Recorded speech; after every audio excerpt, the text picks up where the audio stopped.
राजनीतिक दलों द्वारा प्राप्त चुनावी बॉन्ड के मामले में सुप्रीम कोर्ट ने शुक्रवार को भारतीय स्टेट बैंक को नोटिस जारी किया।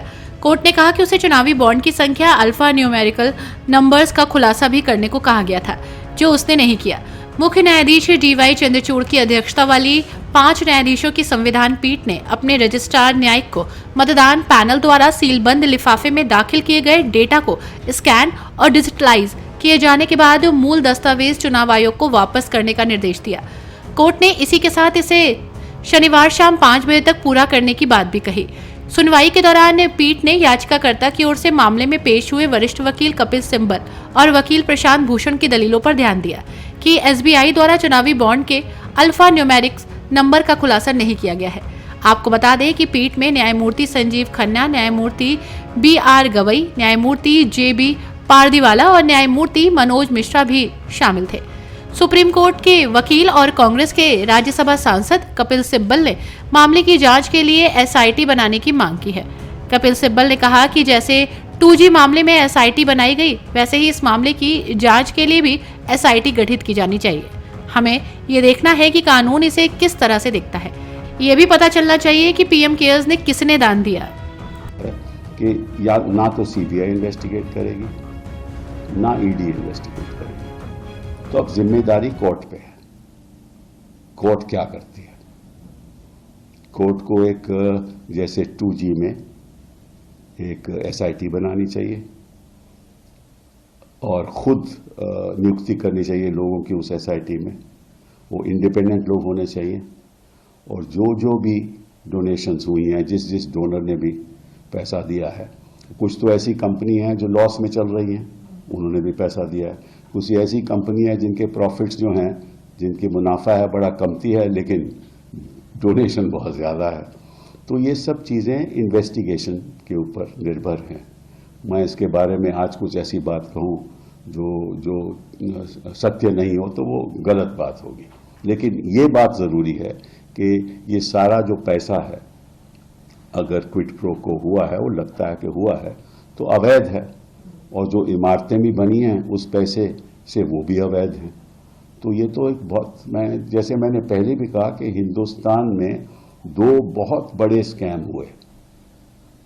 एक तो नोटबंदी का, जहां करोड़ों रुपए जो कैश में थे लोगों के, किसी ने कोई कंप्लेंट नहीं की, कोई इतराज नहीं किया, सभी ने अपना पैसा बदल दिया, उसकी आज तक इन्वेस्टिगेशन नहीं हुई।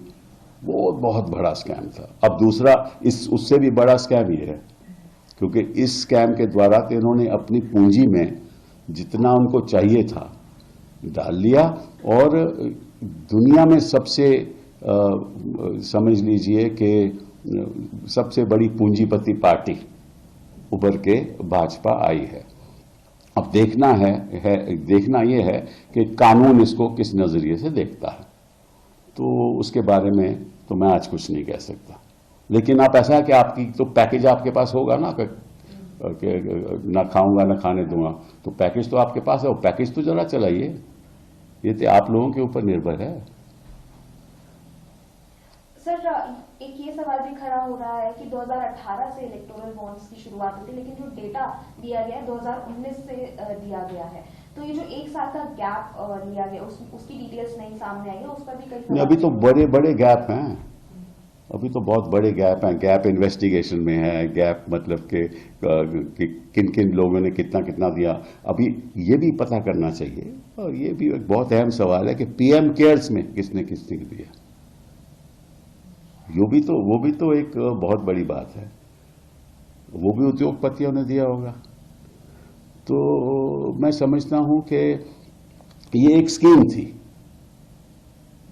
और स्कीम के द्वारा हुआ, और इस स्कीम के जो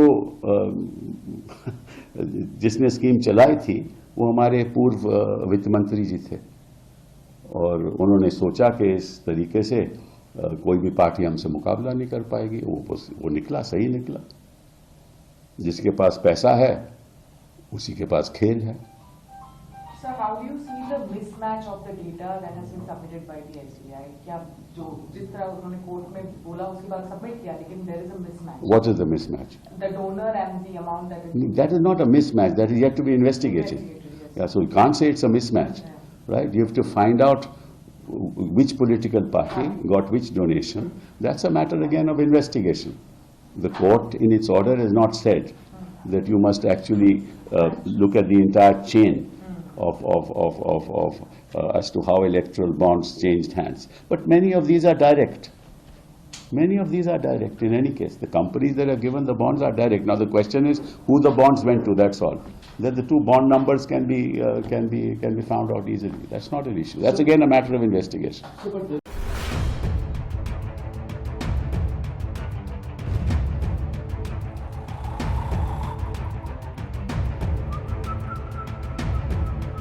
हर बड़ी खबर का असली एड्रेस है खबरनामा, इसलिए हर न्यूज अपडेट के लिए सब्सक्राइब करें और फॉलो करें खबरनामा और इस वीडियो के लाइक बटन को प्रेस कर इस वीडियो पर कमेंट के जरिए अपनी राय देना ना भूलें।